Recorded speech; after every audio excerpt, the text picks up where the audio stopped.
하려 함이라. 아멘. 아멘. 오늘은 하나님의 감동으로 살아갑시다라는 제목으로 말씀 함께 나누고 기도하는 시간을 갖겠습니다. 사도 바울의 서신 편지를 읽으면 읽을수록 참 진실한 사역자였구나라는 생각을 많이 하게 됩니다. 그는 듣기 좋은 말, 가짜 진리를 늘 배격하려고 했던 것 같습니다. 십자가의 길이 어디 있는지, 또 어떻게 하는 것이 진리를 전하고 또 살아내는 것인지 편지만 봐도 그 고민이 깊이 느껴집니다. 바울이 디모데후서 쓰면서 전하고자 했던 주제가 복음을 전하며 고난을 받으라 였다라는 것 기억하시죠? 박해와 고난, 피할 수 있으면 피하는 것이 좋죠. 그런데 사도 바울이 오늘 12절에서 정확하게 얘기하고 있습니다. 예수님 안에서 경건하게 살아가려 하면 반드시 어려운 일들을 이겨내야 할 것입니다. 거룩하게 살아가고자 하면요. 왜냐하면 우리가 사는 세상이 다 타락하고 다 악하고 다 무너졌다라고 할 수는 없지만 13절에 나온 것처럼 악한 사람들도 있고 속이는 사람들도 있고 또 우리가 어쩔 수 없이 그 속에서 속기도 하고 어려움을 당하기도 합니다. 심지어는 우리도 누군가를 속이기도 하잖아요. 우리 자신의 어떤 문제 때문에 나의 어떤 안위와 유익을 위해 그 정도가 법을 어겨서 규정을 어겨서 우리가 어딘가에 좀 심지어 법적에 의해 붙들려가 이 정도가 아니어서 그렇지 크고 작은 삶 속에서 우리도 누군가를 속이기도 하고 외면하기도 하고 모른 척 하기도 하잖아요. 그러니까 이런 삶 속에서 거룩하게 살고자 하면 사실은 어려운 일들을 만나게 되는 겁니다. 그런 속에서 사도 바울이 이렇게 얘기합니다. 여러 단어들을 쓰죠. 잘 가르쳤고 거룩한 행실을 얘기했고 믿음이 무엇인지 얘기했고 오래 참으라, 이건 계속 반복된 얘기입니다. 사랑하며 인내하며 박해를 받고 고난을 받은 걸 디모데가 잘 알고 있습니다. 왜냐하면 상당한 시간 같이 견뎌냈거든요. 지금은 디모데가 멀리 떨어져 있어서 편지를 쓰고 마지막 로마 감옥에서 곧 순교를 맞이할 것이니 디모데야, 혹시 얼굴을 보지 못하더라도 나의 이 마음을 꼭 기억하며 사역해 다오. 이게 디모데후서에 담긴 마음이기 때문에 계속 이런 이야기들을 나누지만 사실 디모데는 이 고난을 함께 견뎠던 동역자입니다. 그래서 이제 14절 이후에 보면 다시 한번 반복합니다. 늘 말씀을 배우고 그것을 확신하며 살아가라. 늘 말씀 읽고 그 안에 담긴 것을 묵상하고 또 배우고 또 새롭게 깨닫고 그것을 확신을 가지고 살아가라는 뜻입니다. 이 말씀대로 살아가는 것이 맞구나. 흔들릴 수는 있습니다. 아까 말씀드렸잖아요. 거룩하게 살고자 하면 일이 막 풀리고 앞에 모든 문제들이 막 해결되고 장애물이 막 하나도 없고 순탄하고 형통한 길만 열려야 하는데 거룩하게 살고자 하면 부딪히고 사람들이 이해해주지 않고 심지어는 그렇게 크게 잘못하지 않았는데 사람들이 날 오해하고 그래서 그 속에서 고민할 수밖에 없는 이 믿음의 여정. 그래서 사도 바울이 뭐라고 얘기합니까? 하나님의 말씀으로 감동을 받고 살아가라고 한 겁니다. 굉장히 유명한 구절이죠. 15절부터 17절까지요. 암송하신 분들은 없으십니까? 이거 임직 예식 앞두고 거진다 물어보는 성경 구절인데, 장로님들, 안수집사님들, 권사님들, 제 말소리 작게 하고 있잖아요. 시험 볼 때 혹시 이거 암송 구절 아니었습니까?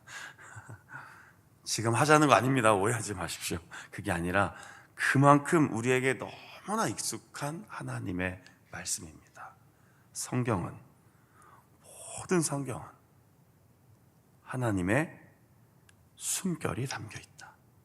하나님의 마음이 담겨 있다. 하나님의 뜻, 하나님의 계획, 하나님의 의도, 그분의 사랑, 그분의 모든 의지가 담겨 있는, 성령께서 역사하셔서 많은 사람들을 통하여 기록하게 하신 하나님의 말씀. 이 말씀에 감동을 받으라는 겁니다. 좀 어렵습니다. 너무 분량이 많습니다.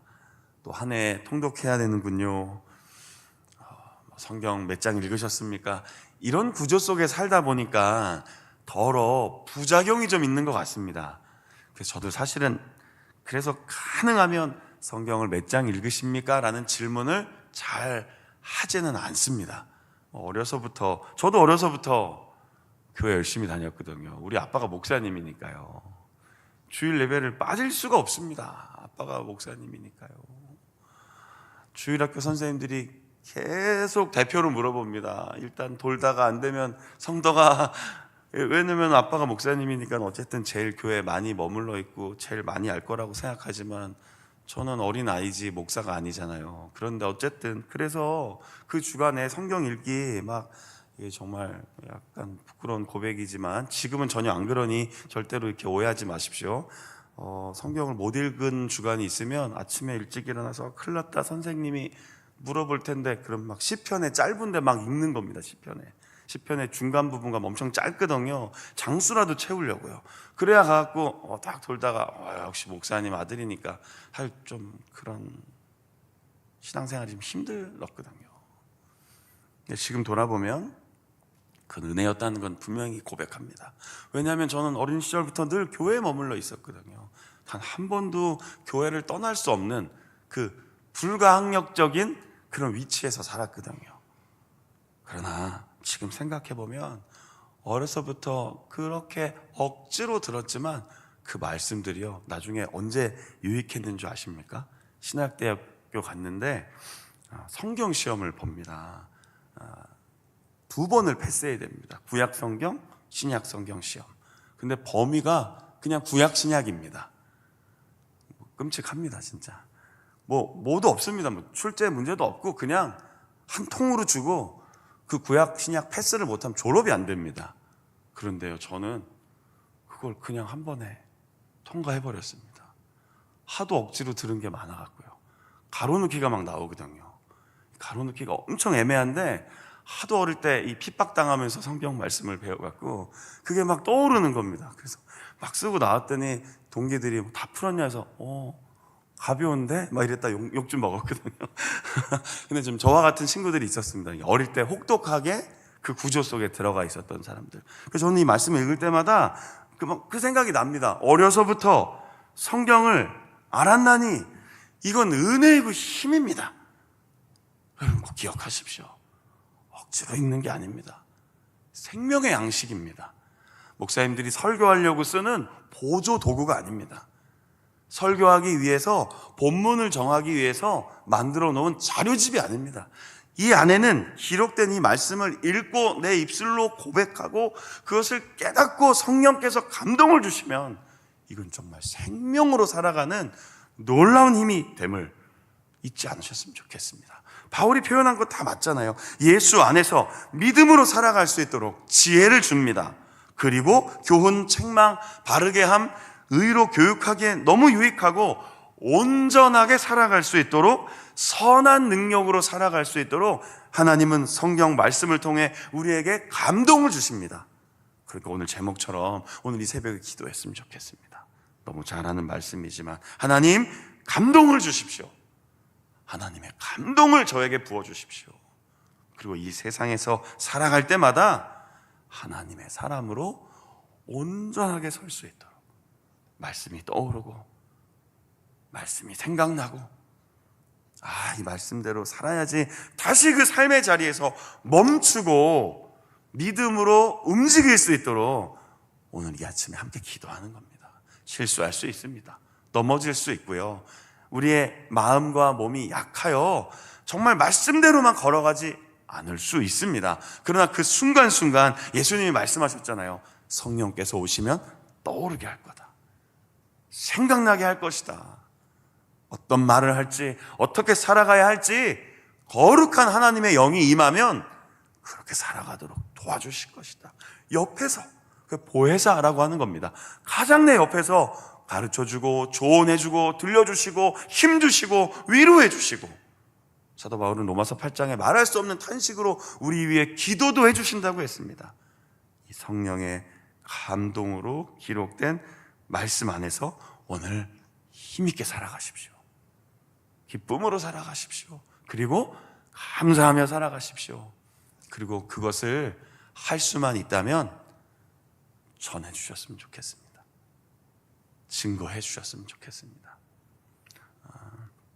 어제 제가 육군대학 들어가서 중령, 대령, 지휘 참모과정 오신 분들과 이렇게 간담회를 하는데 거의 이제 매주 하고 있습니다. 그런데 만나보니까 사실 갈 때마다 늘 고민이 많거든요. 되게 낯선 분들입니다. 처음 보는 분들도 있고요.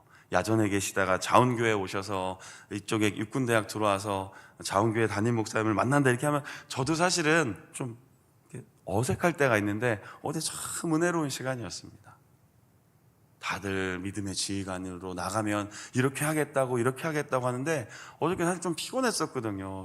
일찍부터 아침 기도회 하고 조찬 기도회 하고 또 목사님들이 또 들어와 갖고 목사님들도 좀 잠깐 말씀 나누고 이야기하다가 또 부대 들어가서 약간 문서 처리하고 공문도 처리하고 그리고 업무 보고 이제 다시 나와 갖고 여기서 준비하다가 시간 돼 갖고 점심 먹고 들어갔는데 살짝 피곤하더라고요. 그런데 역시 들어가서 하나님의 말씀을 붙잡고 있는 성도님들과 말씀을 나누니까요, 감동이 되는 겁니다. 제 짧은 에피소드지만 한번 오늘 이렇게 살아내 보십시오. 업무하지 말고 성경 읽으라는 거 아닙니다. 그렇게 하시면 안 됩니다. 업무 시간에 책상에서 성경책 읽으시라는 게 아니라 오늘 말씀을 읽고 기도하고 은혜를 받았으니 가서 좀 그 삶을 살아내라는 겁니다. 누가요? 하나님께서 오늘 우리에게 그렇게 격려하시는 겁니다. 가셔서 배우고 확신한 일에 거하셔서 성경 말씀을 읽고 붙잡고 말씀대로 살아가는 그리스도인으로 오늘도 많은 사람들을 감동시켜 주시고 유익해 하시고 일으켜 주시고 생명을 살리는 일에 우리 모두 함께 오늘 이 하루를 잘 살아내는 그런 자원교회 성도님들, 또 이 자리에 오신 모든 성도님들 되시기를 주님의 이름으로 축복합니다. 아멘. 기도하겠습니다. 하나님, 말씀을 통해 힘을 얻어 마음의 감동을 얻어 그것이 내 삶을 먼저 변화시켜 갈 수 있도록 순종합니다. 주님 앞에 섭니다. 기도의 자리에 나왔습니다. 고난 속에서도 인내하고 그 어떤 상황 속에서도 경건하게 살고자 하는 마음을 포기하지 않게 하옵소서. 그리고 인내하며 승리의 삶을 걸어가게 하옵소서. 그 힘의 원천이, 그 힘의 근원이 하나님의 감동으로 기록된 성경 말씀이라는 것을 깨닫고 오늘도 말씀 앞에 섭니다. 우리의 생각과 마음과 말과 행동, 우리의 모든 삶 가운데 이런 은혜를 충만하게 부어주셔서 오늘도 내가 먼저, 그리고 나와 가장 많이 만나는 가족들, 이웃들, 동료들, 전우들에게 이 하나님의 감동을 증거할 수 있도록 그리스도의 증인으로 살아갈 수 있도록 인도해 주옵소서. 그런 마음으로 오늘 이 아침 간구하고 기도하는 우리의 마음에 위로와 평강을 충만하게 채워 주시옵소서. 이 나라를 위해 기도합니다. 대한민국 군대를 위해 기도합니다. 우리 사랑하는 군 선교 현장을 위해 기도합니다. 그리고 오늘 우리의 삶의 모든 일정과 계획을 주님 앞에 내어놓고 기도합니다. 가장 선하고 진리의 길로 우리를 이끌어 주시옵소서. 믿음으로 오늘도 우리를 살아가게 하시는 우리의 좋은 목자 되시는 예수 그리스도의 이름으로 감사하며 기도드립니다. 아멘. 주기도문으로 마치겠습니다. 하늘에 계신 우리 아버지의